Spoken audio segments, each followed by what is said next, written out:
창세기 18장 1절에서 15절까지 말씀을 같이 합독하겠습니다.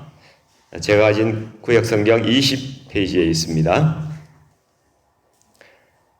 같이 합독하시겠습니다.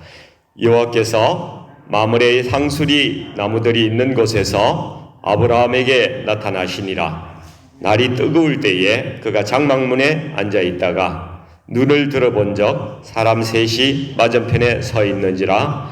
그가 그들을 보자 곧 장막문에 달려나가 영접하며 몸을 땅에 굽혀 이르되 내 주여 내가 주께 은혜를 입었사오면 원하건대 종을 떠나 지나가지 마시옵고 물을 조금 가져오게 하사 당신들의 발을 씻으시고 나무 아래에서 씻소서. 내가 떡을 조금 가져오리니 당신들의 마음을 상쾌하게 하신 후에 지나가소서.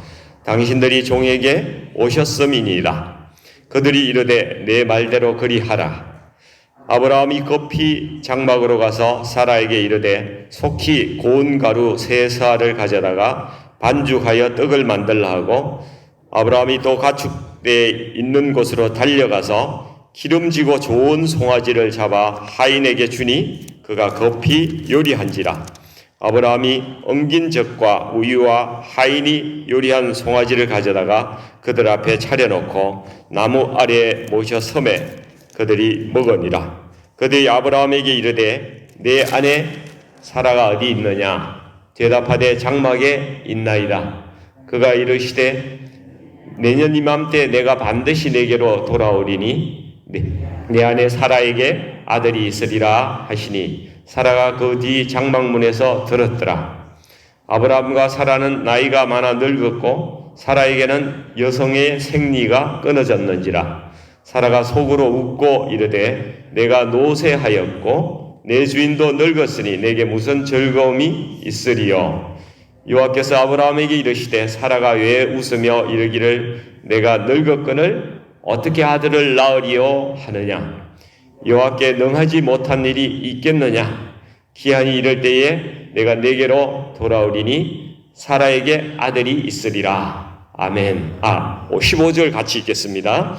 사라가 두려워서 부인하여 이르되 내가 웃지 아니하였나이다. 이르시되 아니라 내가 웃었느니라. 아멘. 감사합니다. 오늘 이 말씀으로 환대하는 교회라는 제목으로 말씀을 같이 나누기를 원합니다. 이 환대라는 단어가 영어로는 hospitality라고 이렇게 하죠. 그런데 적대라는 단어도 hostility라고 되어 있더라고요. 그래서 두 단어가 아주 비슷해요. 이 단어가 비슷한데 정반대의 뜻을 가지고 있습니다. 아마 제 생각에는 집주인이 호스트잖아요. 호스트가 그 태도에 따라서 하는 데 따라서 두 말이 이렇게 비슷하게 되지 않았을까 이렇게 생각합니다. 자기 집에 찾아오는 사람을 환영하고 이렇게 환대하면은 hospitality가 되고, 찾아오는 사람을 적대하고 쫓아내면은 hostility, 호스트하기 나름이다 이런 뜻이 될 것 같습니다. 사람이 세상을 살아가는 근본 이치를 이렇게 연구하고 파악해 보려고 하는 학문이 있는데 그 학문을 인문학이라고 우리는 이야기를 해요. 그래서 인문학이 추구하는 이 근본적인 질문이 무엇이 인간을 가장 인간답게 만드는가 하는 그러한 질문입니다. 전 그 세상에 있었던 인문학자 중에서 제일 좀 훌륭한 사람, 또 위대한 사람을 꼽으라고 하면은 저는 공자를 꼽고 싶어요. 이 공자의 제자 중에 중궁이라는 그러한 사람이 공자에게 어느 날 묻습니다. 선생님은 인이 예지 이렇게 말씀하시는데 어지린자 이 인이라는 게 도대체 의미가 무엇입니까? 이렇게 질문을 했어요. 그러니까 공자가 대답하기를 추문 루지엔 따빈, 문을 나서서 사람들 볼 때에 다 큰 손님 대하듯이 이렇게 대하라 이렇게 이야기를 했어요. 다른 사람을 귀하게 여기는 거, 이것이 인간이 가져야 될 가장 기본적인 도리라는 것이죠. 근데 우리가 이것을 좀 귀담아 들을 필요가 있을 것 같아요. 왜냐하면 우리 그리스도인들 중에서 많은 분들이 자기가 하나님은 지극히 사랑한다고 이렇게 이야기하면서 형제들이나 이웃과의 관계가 좋지 않거나 사랑하지 않는 그러한 사람들이 너무나 많다는 겁니다. 오늘 본문 창세기 18장에서 보면은 이 아브라함의 환대 이야기가 나와요. 근데 19장을 이제 넘어가시면요. 내일 아마 보실 수 있는지 모르겠는데 19장에 넘어가면은 소돔성에서 외부 방문객이 왔을 때에 아주 적대하는 이야기가 19장에 같이 나오고 있어요. 성경이 아주 의도적으로 이 두 가지 이야기를 반대되는 이야기를 나란히 배치해 두고 있는 거예요. 히브리서 13장 1, 2절에 여러분들이 다 아시는 말씀일 텐데요. 형제 사랑하기를 계속하고 손님 대접하기를 잊지 말라. 이로써 부지 중에 천사들을 대접한 이들이 있었느니라. 이런 말씀이 있습니다. 이 말씀이 아브라함의 그 환대 이야기를 말씀하고 있는 것이라고 생각이 되는데요. 이 아브라함은 천사들을 환대함으로써 큰 복을 받습니다. 오늘 본문 10절에 보시면은 내년 이맘때에 내가 반드시 내게로 돌아오리니 내 아내 사라에게 아들이 있으리라. 이렇게 말씀하시죠. 아브라함이 약속의 자녀를 받게 되고 이 축복이 대대손손 흘러가는 그러한 축복을 받는다는 겁니다. 그리고 예수 그리스도를 통해서 이 만민이 이를 통해서 아브라함을 통해서 구원을 얻게 되는 그런 축복이 임하게 되는 거죠. 이에 반해서 19장에 넘어가시면은요, 소돔 사람들이 이 천사들이 그 롯의 집에 온 것을 알고 그 집을 쫙 사람들이 다 모여서 애워쌉니다. 아주 협박을 하면서 이 사람들을, 아까 온 사람들을 다 이끌어내라. 우리가 그들을 상관하리라. 이 상관하리라는 이 이야기는 이 성관계를 갖겠다는 거예요. 남자들이 남자들과 동성애 육체관계를 가지겠다고 난리를 치고 있습니다. 그래서 남색한다 이 말을 소돔이라고 그러잖아요. 소돔이 이렇게 이야기하잖아요. 하나님께서 아주 가정히 여기는 죄악입니다. 그래서 이 소돔이 영원히 멸망받는 그러한 심판을 받게 되죠. 우리가 여기에서 이 두 가지 이야기를 두고 매우 중요한 가르침이 있는 거죠. 하나님 사랑과 이웃 사랑이라는 것이 절대로 서로 떨어질 수 없는 그러한 것이다. 그런 겁니다. 하나님을 사랑하는데 이웃을 사랑하지 않는다는 것은 말이 안 되는 거예요. 여러분, 고대 근동에서는 이 손님을 환대하는 문화가 있었습니다. 이 발 씻을 물을 이렇게 갖다 주고 음식을 대접하고 쉬게 한다는 거죠. 근데 옛날만 그런 것이 아니라 지금도 세계 곳곳에는 이러한 문화가 전통적으로 내려오고 있는데요. 특별히 유목민 사회에서 많이 이런 문화가 내려오고 있습니다. 얼마 전에 영화를 한 편 봤는데 론 서바이버, 외롭게 살아남았다 이런 뜻이 론 서바이버라는 영화가 있는데 이거 아주 실화를 바탕으로 영화가 만들어졌다고 그렇게 적혀 있더라고요. 이 아프가니스탄에서 작전을 하다가 미군들이 그 동료들이 다 탈레반에 의해서 이제 죽어요. 죽고 한 사람만 살아남아가지고 이렇게 외진돼서 쓰러져 있는데 어느 농촌 부족이 그 사람을 그 미군을 구해주는 거예요.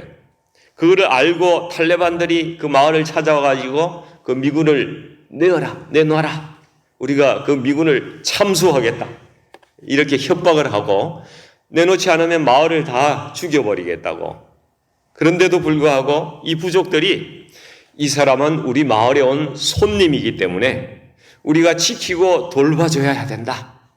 이런 원칙이 있다는 거예요. 그 마을에 2000년 동안 불문율로 내려온 그것을 여기에서는 파슈툰 왈리라고 이렇게 나오던데 그걸 지키기 위해서 탈레반과 전쟁을 하면서까지 이 미군을 지켜주는 그러한 이야기였습니다. 성경에서도 나그네를 돌보라는 말씀으로 성경에 가득 차 있습니다. 이 아브라함은 자신을 이 땅의 나그네라고 부르고 있어요. 야곱도 자신이 나그네라고, 이 땅의 나그네라고 이렇게 이야기합니다. 욥은 늘 나그네를 돌보는데 항상 관심을 가지고 그런 삶을 살아왔어요. 하나님께서 이렇게 말씀하시죠. 출애굽기에 너는 이방 나그네를 압제하지 말라. 너희가 애굽 땅에서 나그네 되었은즉 나그네의 사정을 아느니라. 너희도 나그네였으니까 나그네를 돌봐주라는 것입니다. 사랑하는 성도 여러분, 우리가 지금 이 땅에 나그네인 것을 믿으십니까? 아멘이시죠? 여러분 스스로 자신을 나그네라고, 이 땅의 나그네라고 생각한다면 내 옆에 형제와 내 옆에 이웃도 이 땅의 나그네이구나, 이런 마음이 들게 되어 있습니다. 그러면 긍휼한 마음으로 이웃을 바라볼 수가 있는 거예요. 그것이 하나님께서 원하시는 마음입니다. 아브라함은 이웃을 하나님의 형상을 입은 자로 보았습니다. 그리고 나와 본질이 동일한 또 한 사람의 나그네라고 생각을 하는 거죠. 그래서 이웃과 형제를 리스펙한 거예요. 존중해 준 거예요. 이웃을 보는 가치관이 아브라함과 소돔성에서는 완전히 다른 거예요. 아브라함이 살고 있는 곳이 이 만물의 상수리, 수풀이라고 그러잖아요. 여기가 헤브론입니다. 헤브론. 헤브론이라는 뜻은 연합하다, 동맹하다, 연합하다, 함께하다, 이런 뜻을 가지고 있는 겁니다. 아브라함이 사는 이 헤브론에서 이 앞에를 보면은 마므레와 에스골과 아넬이라는 이 형제들이 있는데 이들과 동맹을 맺어가지고 아브라함이 아주 그 이웃과 사이좋게 살아요. 그래서 이 사람들이 아브라함이 롯을 찾으러 가는 그 전쟁에 같이 가서 도와주는 그러한 일을 합니다. 아름답게 살아가는 거예요. 그런데 소돔에서는 소돔의 이웃 관계에 대해서 에스겔서 16장 49절 50절을 참조해 보면은 이런 말씀이 있어요. 내 아우 소돔의 죄악은 이러하니 그와 그의 딸들에게 교만함과 음식물의 풍족함과 태평함이 있으며 또 그가 가난하고 궁핍한 자를 도와주지 아니하며 거만하여 가정한 일을 내 앞에서 행하였습니다. 그러므로 내가 보고 그들을 없이 하였느니라. 소돔에는 물질적으로 아주 풍족함과 경제적인 부유가 있었다는 거예요. 그러나 가난하고 궁핍한 자를 도와주지 아니하였고 사람들이 오히려 거만하고 교만하고 그런 삶을 살아갔다는 말씀입니다. 거기다가 가정한 일, 그죠? 성적으로 타락하고 동성애를 즐기고 이러한 것들이 난무했습니다. 이웃을 성적인 욕망의 대상으로 본 거라는 사실입니다. 그래서 하나님께서 아브라함은 축복하고 소돔은 심판하는 것입니다. 소돔은 물질은 부유했을지 모르지만은 여러분 이웃과의 관계는 짐승과 같은 도시였습니다. 어찌 보면 지금의 세태와 아주 비슷한 그러한 세상이었던 것입니다. 이 시대에 과연 사람을 수단으로 삼지 않고 하나님의 형상을 입은 자로서 그렇게 존중해주고 리스펙해주는 곳이 어디에 있을까요? 어디 가더라도 한 군데에서도 환대받지 못하고 있는 이 현대인의 그 심령을 만져줄 곳이 어디입니까? 아무리 생각해도 교회밖에는 없을 것 같은데 많은 사람들이 교회에도 문제가 많다고, 교회에도 환대가 안 된다고, 교회에도 문턱이 높다고 그렇게 비판을 많이 받고 있지 않습니까?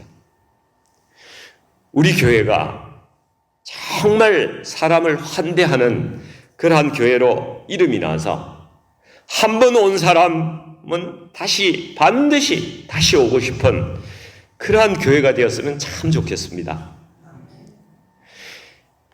학자들이 교회를 여러 가지로 비유를 하고는 했습니다. 그동안에 초대교회 어거스틴은 교회를 노아의 방주라고 이렇게 이야기를 했어요. 구원의 장소라는 거죠. 또 일본의 유명한 신학자 우찌무라 간조, 이분은 교회를 병원에 비유를 했습니다. 상처 입은 영혼들이 치유받는 곳이라는 말씀입니다. 근데 요즘 어떤 분들은 교회를 자기들끼리만 타고 즐겁게 노는 유람선과 같다, 이렇게 꼬집는 그러한 사람들도 있습니다. 또 교회가 식당, 특히 맛집과 같아야 된다고 이렇게 이야기하는 사람들이 요즘에 있어요. 여러분, 맛집은 가고 싶은 곳이잖아요.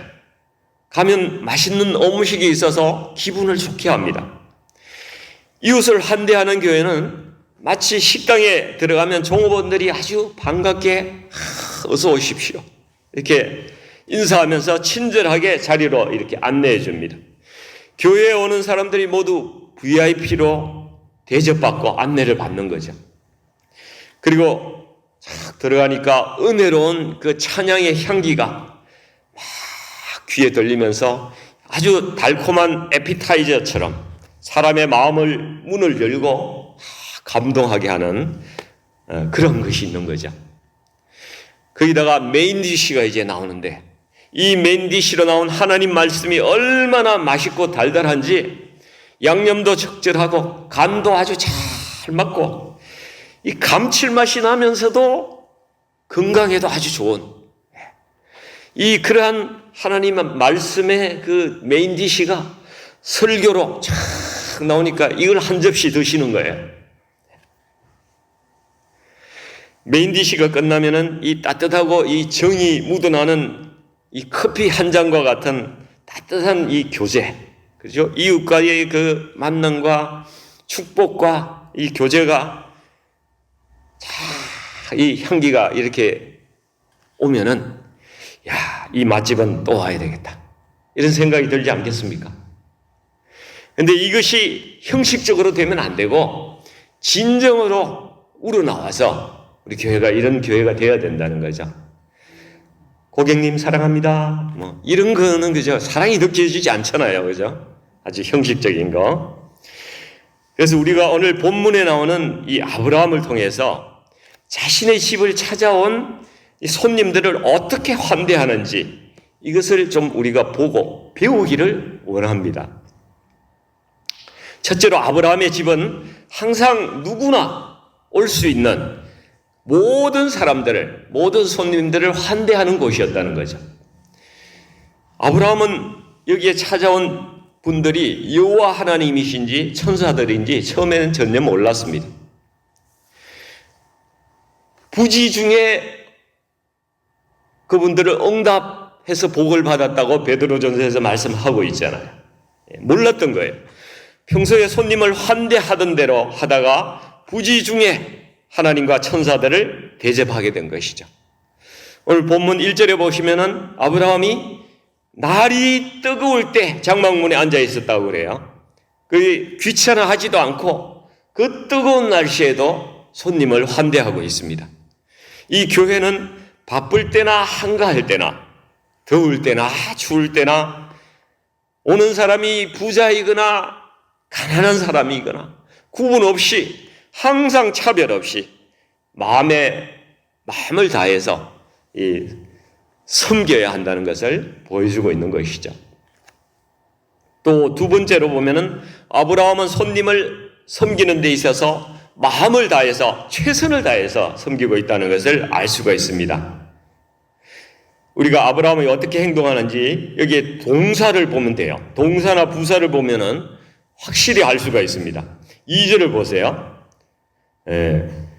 아브라함이 그가 그들을 보자 곧 장막문에서 달려나가, 곧 달려나가, 이렇게 말씀하고 있지 않습니까? 그 6절에 또 보시면은 아브라함이 급히 아주 서둘러서 장막으로 가서 사라에게 이야기를 하고, 또 7절에 보시면은 가축되어 있는 곳으로 달려가서 또 달려갑니다. 그리고 기름지고 좋은 송아지를 잡아 또 그가 급히 요리한지라. 정말 진정으로 성의를 다해서 환대하는 것이 느껴지지 않습니까? 또 얼마나 겸손하게 예를 갖춰서 이렇게 환대하는지 한번 보십시오. 2절에 보시면은 다시 그가 영접하며 몸에 땅을 굽혀 이렇게 말씀해요. 이때도 아브라함이 큰 부자였습니다. 그리고 같이 생활하는 사람이 1000명이 넘는 그런 큰 부족의 우두머리였어요.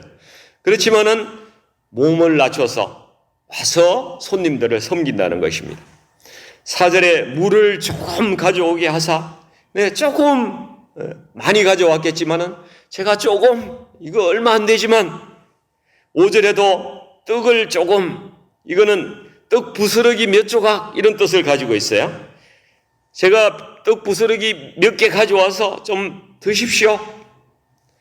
근데 아브라함이 3스아의 가루를 떡을 했다고 이렇게 나와 있습니다.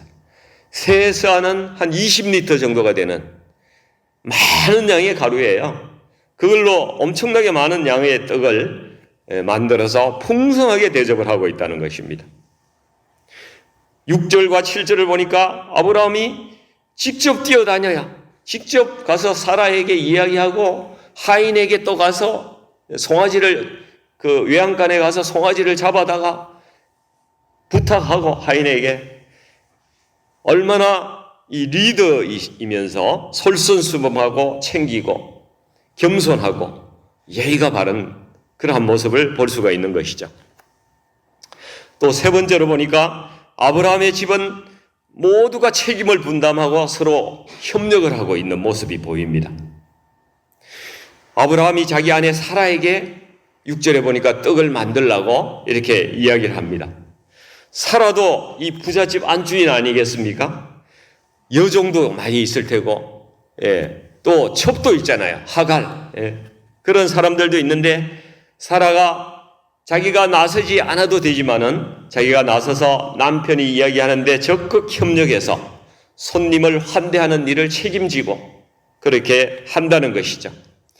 남편과 아내가 서로 마음이 맞는 거예요. 마음이 이렇게 손뼉도 이렇게 쳐야 맞는 거 아니겠습니까? 7절에도 보니까 아브라함이 달려가서 기름지고 좋은 송아지를 직접 고르고 그것을 하인에게 주어서 또 커피 요리를 만들도록 합니다. 하인도 주인의 뜻을 쫓아서 그 책임을 다하고 있어요. 그래서 아브라함의 집에서는 리더나 안주인이나 하인이 다른 마음이 먹지가 않는 거예요. 한 마음의 팀워크로 이렇게 잘 꾸려나가는 거죠. 이것이 오늘날 환대하는 교회, 그렇죠?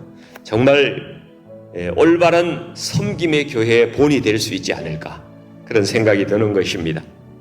누구 한 사람도 불평하지 않고 화합해서 리더도 솔선해서 앞에서 이렇게 지시하고 함께 뛰면서 역할을 분담하는 그러한 모습이 아름답지 않습니까?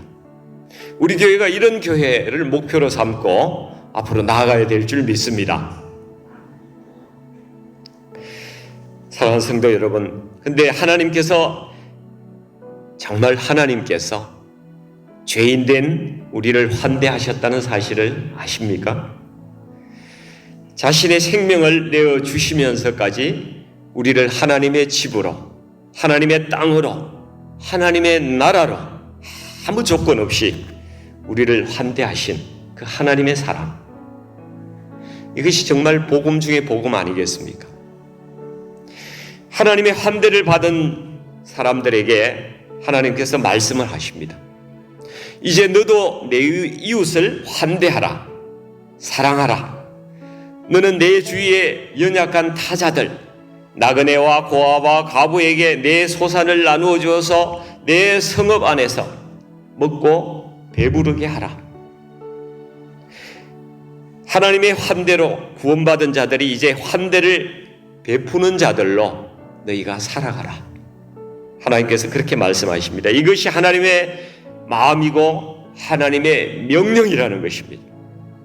그리고 우리가 기억해야 될 것은, 여러분, 우리가 받은 사랑은 기억하고 항상 감사를 하지만은 내가 준 사랑은 잊어버려야 됩니다. 내가 어떻게 해줬는데 네가 그럴 수가 있어, 이런 마음 가지면 늘 섭섭한 거예요. 그거 빨리 잊어버려야 됩니다. 이거 대가를 바라는 것이거든요. 대가는 하나님께서 우리에게 이미 모든 것을 다 지불하셨다. 우리가 이것을 기억해야 합니다. 세리와 죄인과 창기들을 환대하신 예수님을 보십시오. 하나님께서, 놀라운 그 영광의 하나님께서 그들을 다 환대하고 그렇게 맞아줬는데 우리가 뭘 하고 그 사람들을 경원하고 무시하고 그렇게 정죄할 수가 있겠습니까? 우리가 내 이웃과 약자들을 정말 환대하는 삶으로 나를 변화하기 시작하면요, 하나님께서 우리로 하여금 능히 그 일을 감당할 수 있는 그러한 새로운 마음과 능력도 허락하여 주실 것이고 우리가 놀라운 은혜를 경험하게 될 것입니다. 여러분, 우리가 이웃에 더 열려져야 합니다. 열려지기를 원합니다. 우리 목장 모임에서도 우리의 가정을 더 열어야 합니다. 이웃에게 더 열려지는 분들이 되시기를 원합니다. 선교지에도 우리의 사랑이 더 전해지기를 원합니다. 배고픈 땅에 우리의 구제의 손길이 더 전해지기를 원합니다. 우리에게 주신 은혜가 조금이라도 있다면 우리가 그것을 나눌 때에 우리는 하나님의 마음에 그만큼 더 가까이 가는 것이고 우리가 하나님께 기억되는 그러한 사람이 될 것이라는 것을 우리가 인지하고 그런 삶을 살아가시기를 우리 주님의 이름으로 축복드립니다. 같이 기도하겠습니다. 사랑이 풍성하신 아버지 하나님, 우리가 죄인 되었을 때에 우리를 허물지 아니하시고 하나님의 집으로 환대해 주셨음을 감사합니다. 당신의 생명을 드리면서까지 우리를 지키신 우리 예수님의 사랑과 그 환대를 기억하며 또 감사드립니다. 그 사랑을 본받아 살게 하시고 우리에게 주신 은혜를 우리가 조금이라도 나누면서 이웃에게 마음을 열고 사랑하며 살아가는 저희들 될 수 있도록 하나님 이 시간 인도해 주시옵소서. 그리고 저희들의 교회가 우리 이웃들을 향하여 진정으로 환대하는 교회가 될 수 있도록, 정말 따뜻한 공동체가 될 수 있도록, 살아있는 공동체가 될 수 있도록, 예수님의 생명의 피가 흐르는 그러한 따뜻한 교회가 될 수 있도록 아버지 하나님, 우리 교회를 인도해 주시옵소서. 예수님의 이름으로 감사하며 기도합나이다. 아멘.